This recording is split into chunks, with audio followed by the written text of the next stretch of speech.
Menzi umfethu ngimkhonze kakhulu ongiculela kahle kakhulu. You one of abaculi engikholelwa ukuthi uMasikhandi bazawubamba uhlala ukhona.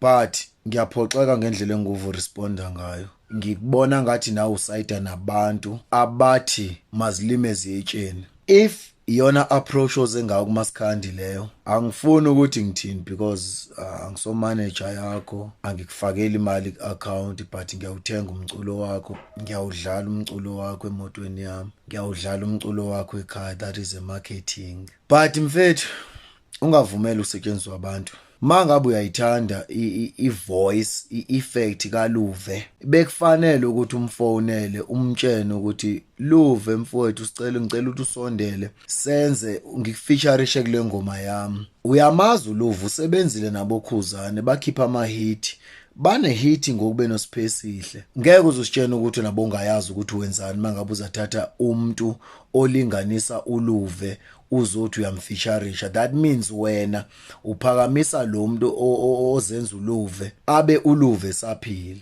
Uyawadla amandla kaLuve and uqede futhi indlela okhuluma ngayo awunandaba. Into oyiphusha ialbum fine, limnandi iculo futhi imnandi album, but asizuthi ngoba naku phela sijabulela album yakho sibe blinded by you.